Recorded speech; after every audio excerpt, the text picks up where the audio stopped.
For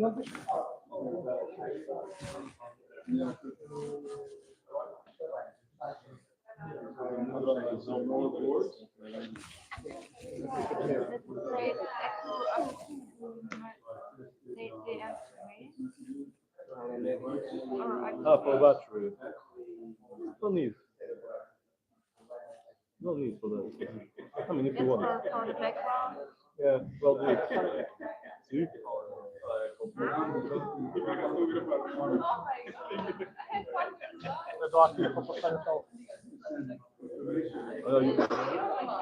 Which chat? No, open the chat.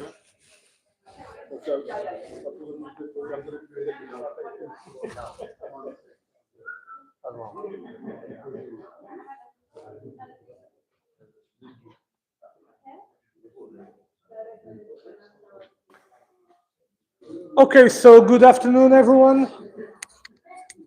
My name is Nuno Coutinho, and I'm here today because Brito is one of our members. I represent the Prepping and Self-Reliance National Group. We are currently a civil protection association, and our main focus, is to help people to get ready to prepare for emergencies, being self-made, human, like a war or a natural catastrophe. So what does that have to do with what has been spoken here today? Well, as you've pretty much realized, most of the conversation revolved about technologies, communication, and in Danielle's case, currency. So what did they had all in common? They are all created to be free for the people. So to empower you as people, to not rely on the state, to not rely on the system as it is. And that's where we get in. We are in Portugal trying to get people ready not only by acquiring all these eye candies that you see here, just like Daniela said, most of them come from the fear mongering that you see on TV, that we are bombarded every day with the same news about crime from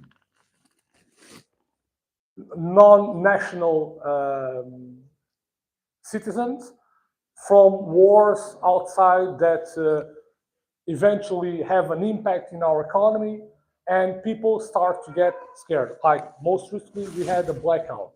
Okay, it was something that it was different. It was not normal. But what happens right now? Everyone talks about a second blackout. So, can it happen? Yes, it can happen. Will it happen? We don't know. Fact is that the first one, alongside with all that is happening in the world, has created fear among the populace, and people start freaking out and not knowing what to do. One of those aspects that happened in the last blackout, for example, was that people weren't ready, so they went to the supermarkets, they pretty much emptied all the shelves, and then they started arguing with each other. There was violence in some supermarkets, so on and so on. So how can we, as a society, resolve this, or at least mitigate? Well, like with association just like ours, where we try to reach at each and every one of you to, with small gestures every day, to get ready and be prepared for an event that might or not might occur. Just like you have your insurance for your car, that you are mandatory to have per law. In case of natural disasters, you are not mandatory per law to have your affairs in order, to have stock of food. It's recommended, but it's not mandatory. So you are not insured. You are not ready for when that happens. So you take the blow, you take the hit, and then you suffer the consequences.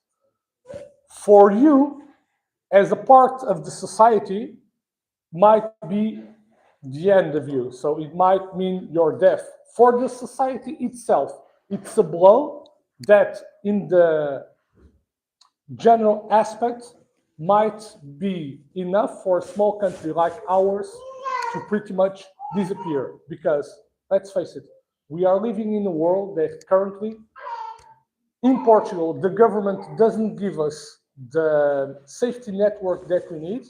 And if it's not for the fact that we are a member of NATO, any other country would swallow us, right? So we are all here. Most of you aren't Portuguese citizens, and we are all here used to live in community, in society. We all pretty much share the same culture. We have a free movement. We have free speech. But can you imagine how is life in China, for example? Okay, can you imagine that the state controls everything, just like Daniela said in her first intervention? It's the same is happening in the UK. So we also work that part. I was talking earlier to some of you about our mutual assistance groups. So we provide people the knowledge, we provide people the network, and we provide people the opportunity for you to get together and meet in person. And why do we provide this opportunity for you? Because being prepared also means that you will have to have skills, a amount of skill set and items, just like the ones that you're seeing at the site, that might make you a target in case of an emergency. So people that don't prepare might see you as an opportunity or as a means to get what they haven't prepared for. So how do you build your safety network without giving him, for example, you two that are standing here in front of me, how do you get together with him and build your own safety network without the other one knowing who you are, what you have, so on and so forth? For us to make friends, for us to build our safety network, we have to give ourselves to know to the others and clockwise. But if you do that on your own, you're probably exposing yourself and are exposing areas of your life that you do not want to expose before you know if you have the trust of that person. So we pretty much act as an intermediary for these people. Imagining that you would all adhere to our association, you would have, first of all, the first layer security. You'd have the opportunity to know others on social media that think or have a mind-like set similar to yours. And I say similar because not everyone that is in prepping has the exact same mindset. So, for example, not going to use you again. So, all good. So I'm going to use him. So he's all peace and love. Okay, he's going to accept everyone. All you have to do is buy him a beer. So that's fine. He's the best guy around. Everyone likes him. So that makes him the perfect candidate to be part of your safety network, right? Wrong. Wrong. Because he might be a great professional and a bad friend. He might be a great friend and a bad professional. And in readiness, in preparation, you only know who is who when you are stressed, when you are put to the test. So unless you put yourself in a situation with your friends from high school, wherever, where you already have a preset knowledge of them, and you see how each other reacts, and if they don't react well to a certain situation, because you already have that pre-existence, and you give him a slack because he's always been like that. I know he's just mad because he didn't do it or he's just stressed. So, but if you do the same with a stranger, or if the stranger snaps at you during a stress situation, how are you going to react? You don't have that knowledge of the person, you don't have that intimacy, you don't have that trust. So we as an organization primarily work the person itself, and then the mentality, the knowledge, and then we work here on the eye candies for those that see them as a way to be prepared. And I say this as a way to be prepared because prepping is not the same for everyone. Okay, so some of you might live in an urban area, in an apartment, fifth floor, ground floor, wherever. Others might live on a farm. Probably for those that live on a farm, you have access to water, you farm your own food, so those aren't concerns for you. Most likely, the concerns for you are like safety, security, because you live in the countryside, you're used to thefts, you're used to someone going there, and the list of the crimes that you have is stealing apples, but someone might go there and steal diesel from your truck. On the other hand, the guy that is in the city has other issues. He's probably not as worried as security because he's used to living in a building, has 2 doors to get to his house. There are other targets. Yes, I say targets because your neighbors that most of you probably don't know and don't have a connection with them do serve as secondary targets. So if I was a robber and I would want to rob someone in your building, and there's 10 people in your building, you have a 1 chance in 10 to be the one to be robbed, right? So the other ones act as a secondary line, or let's say secondary line of defense, because the first one would be the doors and so on. But on the other hand, you have a bigger problem. You don't have access to water or food unless the state provides you those services. And as we all know, in a catastrophe, usually those are the main problems. We either lack the electricity, like in the last blackout, and if we lack the electricity, then we start lacking water because the pumps don't work. Then we start losing communications, and finally the food has no conservation, there's no freezers, we start losing the food. Well, you can grow food in your apartment, you don't have water, so now your problem is not security, now your problem is like a food and like a water. So he lives in an urban environment, he's going to have some issues, some concerns of his own. He lives in a rural area, he's going to have issues and concerns of his own. They are not the same, but they can complement each other. Why? Let's imagine that they are in our group, they live in the same area, they would never meet each other if we weren't the precursors, the ones that would create the opportunity for them to meet and to know that they are on the same pace, they are on the same line of thought. And that doesn't mean that he that is on the same group and lives on the same city is with them, because he might have different views.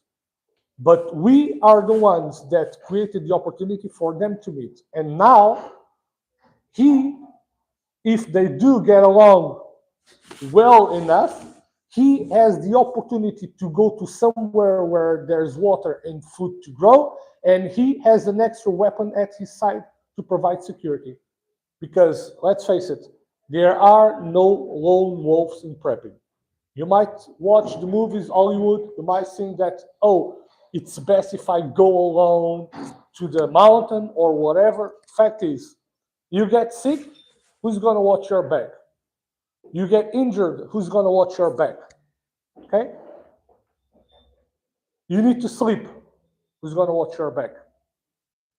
So, community is of the essence. However, community without the things that we are used to today, just like the ones they presented, it's hundreds of years of getting back in time. So, and we are not prepared for that. For those here that have already experienced off-grid living, know how hard that can be. Okay? If you have to get up in the morning and instead of opening the tap and there's water there, you have to get out of the house in the winter, going to grab water, or you have to do that the day before, okay? And you have to do that every day, and you have to go and watch the animals, and you have to kill them, skin them, so on, so on, so on. You know how hard it is to live without the commodities that we have today.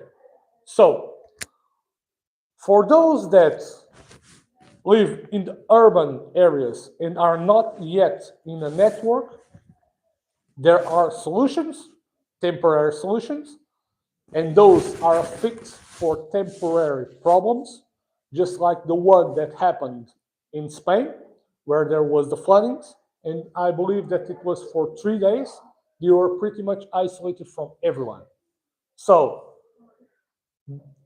still using their example, he is the urban example. He wouldn't need to leave his place to go shelter somewhere else if he's prepared enough using all of this prep, I'm going to call it prep, okay, to at least make him survive those 3 days until help comes along. The thing is, what happens if help doesn't get there in time? What happens if it's more than 3 days and he's not prepared well enough? Or, because preparation, let's face it, again, money. Everything revolves around money. And that's why we see on the news every day this happening, that happening, that happened. To what? To increase our fear level. So, preparation, it's not going after the fear. It's not watching movies and thinking, okay, what if there's a COVID, now we have zombies? No. Preparation is being rational. Preparation is you thinking, okay, I'm getting up in the morning, I have to go to work. What happens if I have a flat tire? Okay, I'm going to call the tow truck. Yeah, the tow truck, it's like 2 hours here waiting in traffic. Everyone's wanting to go to work. So you do the simple gesture of buying one of those air pumps to your car. And now you're able to, like, in 10, 15 minutes, air the tire up, go to work, and then you solve the problem later. That's preparation. A mother who has a child, a toddler, and puts the fraldas. Diapers. Thank you, the diapers in the bag. That's preparation. She's preparing for something that she knows that it's going to happen. When? She doesn't know. When the baby decides to poop. But it's going to happen for sure. So, and now you're all asking me, okay, but what it is going to happen for sure? Well, all and none. Because even though most of us here don't believe that the state exists for us, the state exists for them, fact is the state has a common interest with us, that is to maintain us alive, since we are his resource. Okay? He cannot ask you to pay your debts if you're not alive. Although your debts, you go to your descendants. So there is a fine line where we can count with the state help and where we have to be the men of our own destiny. Men, women, and so on. With that said, what do you need to survive? Can someone tell me what is the main thing that you need to survive?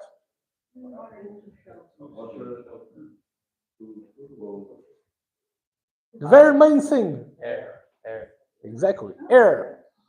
But since air is all over us, unless you are on an aquatic activity, you're exploring caves and so on and so forth, we never have air on top of our list. We have on top of our list what? Water, exactly. So it is said that you can live 3 days without water. It's not right. At the very first 24 hours without water, you start feeling cramps. Okay, your body starts to give you signals. Okay, you start feeling more rigidity. At 48 hours, you pretty much unable to operate with efficacy. Okay, at 72 hours, you are already at the doors of death. Okay, so water should be at every time your top priority. And why that? Because the third one in our needs category is food. And that one, we can go out without it for 15 days. Obviously, it's the same. After 1 week, you start feeling tired. It also depends on the stress level and the activity level that you've done on that week without the food. And also your reserves. I have plenty. So in those who have plenty might go a bit longer, and so forth, so on. So don't take these dates, these timelines, as something for granted. Also depends on the person, but it's pretty much like this. If you have 15 days without food, just divide it into 3. If you have 22 hours without water, divide it into 3, and so forth, so on. There's one that I didn't spoke, and that you are now going to, but why is it ahead of these two? So, you said air, water, and food. Assim na volta, já sabes isto. So, what is higher than this, except air? It's our thermal regulation. Okay, we can go with hyperthermia. Thank you.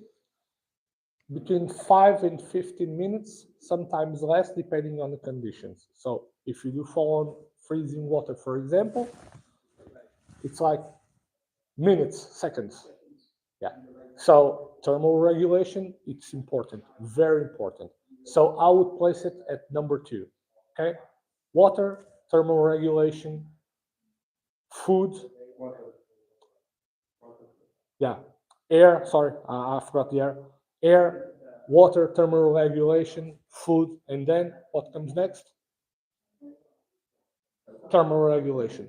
Shelter is a part of thermal regulation. Exactly, security. And full circle, back to where we were. Security, community, security numbers, okay? Now, questions that you have, instead of me being here like speed trade. Questions, curiosities, what do you want to know? Does anyone here is a prepper or considers himself a prepper or does something? All right, so tell me, from your experience, what do you want to share with everyone that you feel comfortable in sharing? When I was in my when we outside of the office, working when I decided, and I remember to have my packaged food with me and to eat from there and nothing else. And of course, the tent and so on, and of course the hut as well. So I was excited and so on. But all of these were mandatory. Shelter, food, water. Exactly. The five that you just mentioned. Okay, so picking up on his example, he had to eat food straight from the package. So this gives us another layer, comfort. Okay, comfort. And finally, I'm going to move forward, hygiene. Comfort and hygiene is as important as the others above. Obviously, there's priority for all of them, but don't think that these two aren't as important. If you are on a stress environment, if you're trying to survive, comfort might make the difference between 1 or 2 weeks more, might make the difference between you needing to eat more or less, being that your resources are scarce. Comfort might make the difference between your mental sanity and your will to live. The will to live is super important. Makes us do stuff that we wouldn't do in a normal situation. And finally, hygiene. Okay, we are in a earthquake scenario. The buildings have all tumbled off. We are now without a car. We have, imagine the people in Gaza. We have to walk on the streets covered in all those rubbles. The buildings these days have all kinds of chemicals, have all kinds of properties. Exactly. So, and all of a sudden you tumble, you make a scrape, whatever. Your hygiene is 0, infection 100. Okay? So you have the opportunity to take a shower, change your clothes, do so. You don't have the opportunity to have a shower, to change your clothes, try and grab something, do a dry bath, okay? Probably most of you don't know, if you make a fire, the smoke of the fire helps to clean up the bacteria, okay? Obviously, that if you're covered in ashes or if you're covered in dust, that still needs to wipe off. So, but it's a form. Your water is scarce. You're not going to take a full bath. You dip it a bit of water in a cloth, you wipe yourself, you have a fire, and I'm trying to find an expression in English. Pretty much, I'm going to use a Portuguese expression. É o que nós chamamos banho à cigana, ok?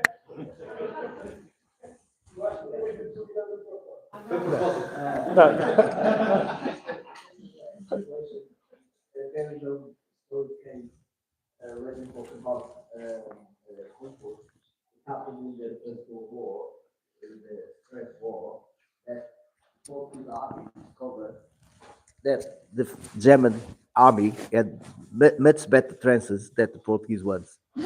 Yeah, it happened, and they were they're quite.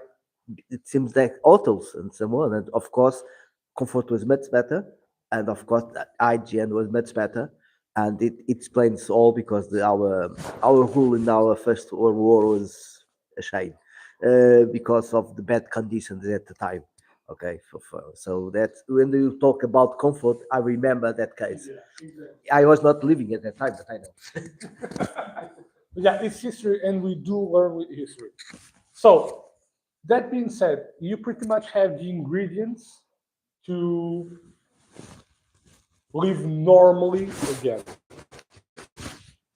But we are now on the era of technology, and you do need the other stuff. So these are the ones that you do need to survive, okay? Air, thermal regulation, water, food, security, hygiene, comfort, and then it's where the other projects that you heard here today do come in. Because we are a social animal. So you do have your community, but even in your own community, you're limited. Now, if you're limited in your community, how do you become less limited? You have to communicate with other communities. So if you have to communicate with other communities, there's only one way, the ancient way of doing, that it's by foot, just like Brutal said. You get a courier. There's a movie, I don't know if The Postman, remember? So that's a good example of several communities, and he had to, and people don't give the importance that communication has, because we are so used today just to pick up the phone and talk to whoever we want in any part of the world. But if all of those commodities go down, this is where we are again. It's hundreds of years back. And this is where those projects are important. Now, all of that said, in your chairs, I left a flyer with our association QR code, and I'm moving forward because Brito has already signaled me. So you have our QR code that gives you access to our portal if you want to know more about our project. I have brought these icons for you to see. These are some examples for the people that do live in urban areas, and they are mostly as an example of what you can need or have at your houses, what you can have or you need to evacuate from your houses. There are some, in Portugal, we don't have many, we are not known for having catastrophes as a country. The biggest one that we had was the earthquake in Lisbon, and other than that, it's all pretty much wildfires. So for all of those that live in the cities, that really doesn't affect them much. But for those that live in places, rural sites, and as you all have seen in the news recently, it's pretty much an inferno. Obviously, that none of this here resolves their problem in their place. Okay, there are other measures that we can all, that I can then talk with you further along the way if you guys do decide to follow up on this project, that there are safety measures that can be implemented in your lands, in your houses. But the main one for everyone, being rural or urban areas, is having evacuation bags. Okay? Now, I say evacuation bags because that's the bare minimum that you can have. It's when something happens and the state tells you that you need to evacuate, for you not to be losing time, you just grab your bag and leave. Okay, you have everything set, you just leave, get your bag and leave. And this is the bare minimum. From here onwards, there's layers that you can add up, and then there's like specializations. So you don't want to wait for the government to tell you when to leave. Okay, then that means that you already have a plan, you already have somewhere in mind where to go, and you have to adjust your escape route accordingly, and you have to adjust the material that you carry with you based on where you want to go. So earlier outside, I was talking about how this project was born, and this project was born because we saw that there was a gap in what it was being done in Portugal prepping wise. Most of what we were seeing on the internet came from what people pretty much drink from the American way of thinking and didn't quite fit to our lifestyle. Why? Because they are a country with a large extent of area, so they always, and they are a country with many guns, so they always have safety upmost, and then they have the mostly of them, the idea to go to the mountains, to the rural sides, because their country is so big that there's space for everyone to hide from each other, so on and so forth, right? And then there's food there to be hunted, there's water. That's not the case in Portugal. Let's face it, half of Portugal is pretty much a desert these days. Okay, if you take all the modern commodities that you have, if you go south of Lisbon, kind of like, with the exception pretty much of my area where I'm from, the rest is pretty much a desert. If you don't have electricity or a pump to get water from the land, the rivers have a really low level in summertime. So, and the rest, it's really hot, for a lack of better word. So that leaves us with the higher half of the country. Higher half of the country, some of it, it's pretty much stone. So farming is not as good. So you see the dilemma where we are going? So if people don't have areas, and then there's the problem that our nature areas are small, are scarce. So if everyone goes, just like the Americans way of thinking, go to the forest, there isn't enough wildlife to be hunted. So it's unreal. So the only way to do something is to get away from that mindset and create our own mindset, adapt it, to our lifestyle. If you do live in an urban area and you do have to evacuate, you are being told by the government to evacuate, there's already a designated area for you to go. Again, with the help of the government, water, food, so on and so on, and we trust our life to them. On the other hand, if you opt to evacuate on your own terms, that means that you already have a place where you want to go, you already have a plan, you do need to execute it, you need to have your bag prepped for it. Now the question comes, okay, where are you going to go based on what I said before? First of all, depends where the threat comes from.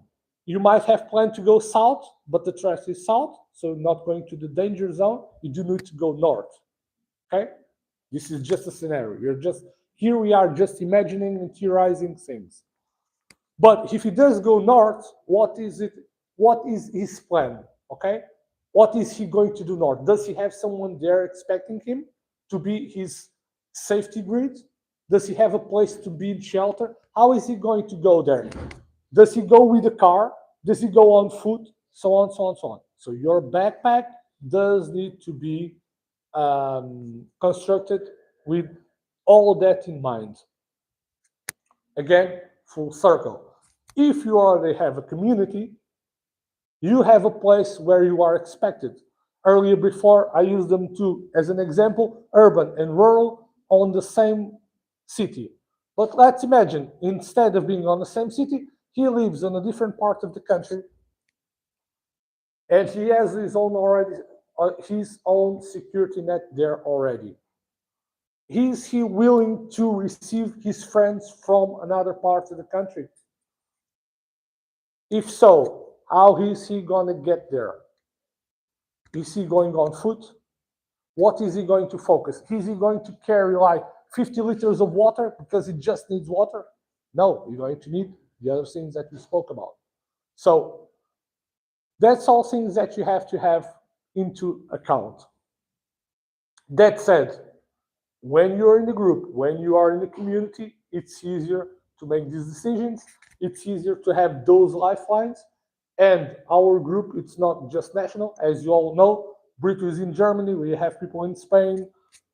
Sometimes there's people in Canada, although I can't swim there, but I might get a boat. So, yeah. Questions, people?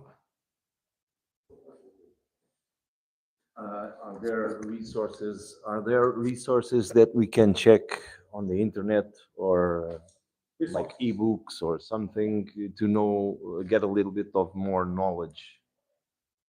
We don't have ebooks. We do have a blog. We have a website on our portal. We are on Telegram, Instagram, and Facebook. So WhatsApp is the most active at this moment because people do like to chat with each other. They already made friends there. We do promote, like I said earlier before, we do promote social encounters, and we are divided into districts and into cities, municipalities. So people do start to make friends with each other and start interacting with each other. How may I say it? Without our intervention. So we were the precursor, the one that gave the first step to make them interact with each other. Then they from there on they follow up. Information, it's on our blog, most on Facebook. We also have TikTok and Instagram where we have videos, but we are stretching thin at the moment, so we can't really cover everything up. For instance, in a urban area, how many liters of water we need to have in home each day, minimum? I have a spreadsheet for that. Okay. It's more that you can have at home because it really depends on how much time. So if it's just for cooking, you can have up to 5 liters per person, cooking and drinking, okay, per day. And this is like bare minimum, 5 liters. But then if you want to wash If you then want to wash your kitchen dishes and so on, you're going to have to add another 5. Okay? And that's if they know how to be economical with the water. And then if you have a bath, Every day from spring, we learn to be economical. exactly. But And then if don't you want to have a bath, don't know. add another 5. And this is pretty much the rule. Why? Because some people do use more, some people do use less. So family of 3, okay? 15, 30, 45 per day. Okay? So, and now you're going to tell me, but I don't need 5 liters to wash. No, you don't. You can use just a wet cloth. So it's not a real bath, but you can do without. So that water can be used for other things. I don't need to wash all my dishes. I just need to wash that one. Okay? You are not going to use the 5 liters. Then again, you're not going to use 5 liters. But we are okay, but I'm going to cook for the 3 of us. And I'm just going to cook rice and just some food. I'm not going to do soup. Some food, some menus use more water than others. Okay. But you're going to poop. Are you going to use water? This is a question for you. If you are in a situation where water is scarce, there's no electricity, but you still can, he's saying no. Okay? How are you going to poop? Yeah, right, exactly. Bathroom. You bury is a partner scenario. That's a tricky to think.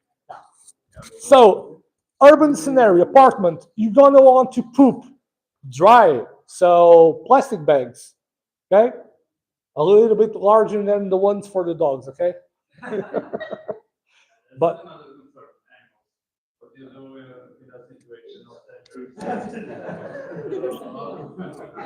there you go. No. This is real. This is real.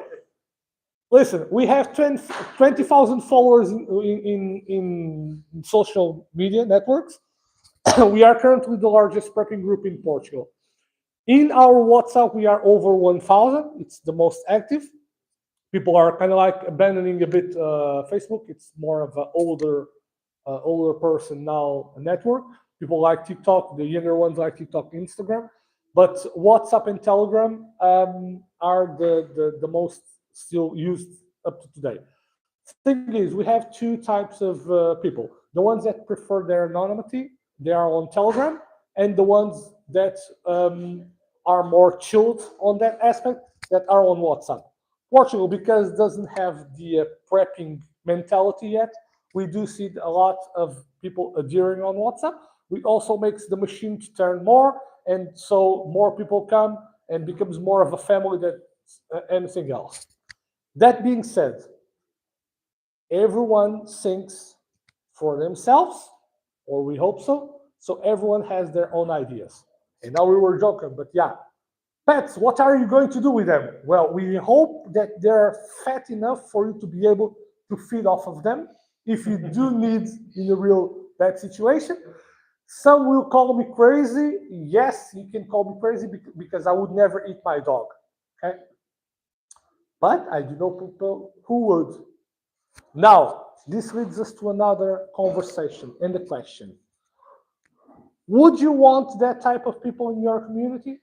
Some would say yes, some would say no. I really don't need to know your preferences. The thing is, how are you going to know if that person really thinks that or is joking? Time with the person. You need time with the person. There needs to be conversations about facts. With time, you do realize that the person is not kidding. She's telling really what she thinks. And then you can decide for yourself, okay, this is the person that I want to get together with or not. The other day I was talking with, I went to a firefighters company. We are now, as an organization, we have now a project to acquire and equip a firefighting vehicle. Okay, so it's a project for 2026. So we went to the fire station because we have members from all sorts of the society. We have police officers, we have firefighters, medicals, teachers, you name it. It's there. Boy Scouts, Girl Scouts, whatever. There are people from left wing, right wing, doesn't matter. Today, there's people from all spectrums of life concerned with their safety, with prepping. They want to know what to do, how to do, and that's why we exist, and to give those persons the opportunity to know each other. Because let's face it, someone that is left wing does not have to go into the same ideology that a right wing. They can coexist in the same chat. They probably won't coexist in the same community, because when the shit hits the fan, hard decisions going to have to be made, and some people want to turn left, others will want to turn right, and that's when things start clashing. Okay, there's no right or wrongs. We all have our ideologies, we all have our ways of thinking, religions, so on, so on. I was telling earlier to Daniela, we had to split our community in two because WhatsApp has a room limitation, and we have already surpassed that limitation long ago. So we have to have rooms on one community and rooms on another community. So that alone gives you an idea of how organized the organization is. Backtracking to what I was saying. So now you have someone that wants to eat dogs. Okay, no, that's not what I was saying. I was saying about the firefighting station. So we went there to the firefighter station. We were checking out materials, so on, so on. And one thing, we always look at firefighters, policemen, medics, and so on as people that, they are operationals, so, or even guys in the army. So they are used to this. They are preppers for sure because of their function. No, wrong. Most of them are formatted for what the state teaches them how things work. Okay, there are others who do know the dirt and the reality of how our system is rotten, and they do seek other solutions. They do know that there's an emergency system. They do know that there is a state that provides up to a certain point, but they also know the difficulties and what lacks on that system, and that sometimes doesn't get out in the TV, okay, in the news. They know it in their core. In that time that I was there, I was talking with several of them. Most of them weren't preppers. The one that took us there is obviously it's one of our members, and there was another one that was also prepper. It wasn't in the group yet, and we were talking about, and he was telling me, "I know I already have food in the house. This is okay. So, right, how are you going to cook it?" Oh, even if I have to do a fire in the window, I'll do it. Okay. And your neighbor, is he going to smell your food? And he was like looking at me like that. And yeah. If you're in the house, if you're in your house, you're prepped. Your neighbors aren't prepped. His child is crying because they're all hungry. And now he smells. You're cooking. What are you going to do? Are you going to divide it with him? Are you not? Are you going to ignore? Are you going to ignore to the point that he's going to break down your door to try and steal your food? Where's your safety net? Where's your community? And he was just like there, like standing, looking at me, and he said, was like turning the gears, say, yeah, that's where we come in. We provide you the community for you to be in, and when your neighbor goes banging on the door, it's not you who's going to open the door, it's me. Because for me, he's nothing. I'm going to go there, probably with other two on my back. I'm going to open the door and I'm going to say no once. Because if you go there, he's going to appeal to your heart, to your rationality. In my neighborhood for 20 years, I didn't even- Exactly, been my neighbor for 20 years. My child, you've been his godfather, and so on, so on, so on. So on. But if I go there, first he's going to look at who the f are you? And I'm the new owner of the house. What the f do you want? Beat it. It's hard. Yeah, it's survival. Now, does that mean that we should just look to our survival and to the ones that do represent our core group? No. That's why we are an organization, a formal national organization, a civil protection organization that from its own law, from the basis of it, it's created to help others. And then you say, but that goes against prepping. I know it's confusing, but I tell this to everyone in our group.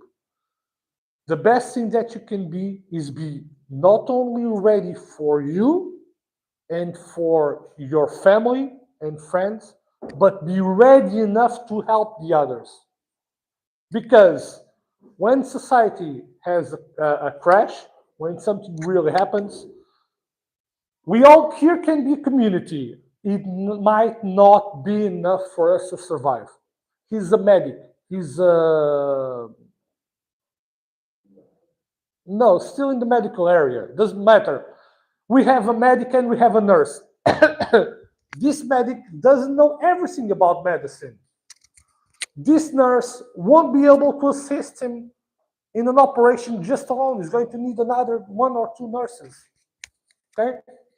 He probably can deliver a baby, but he probably can't do a cancer, whatever.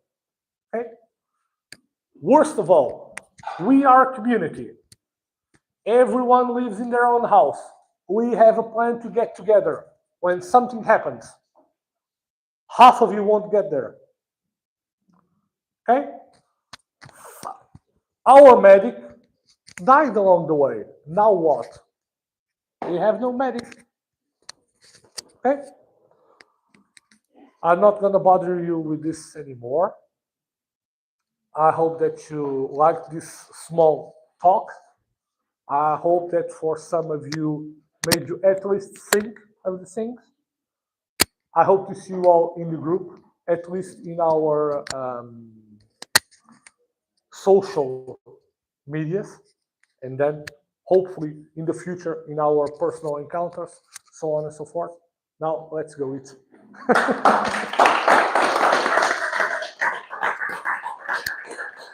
What a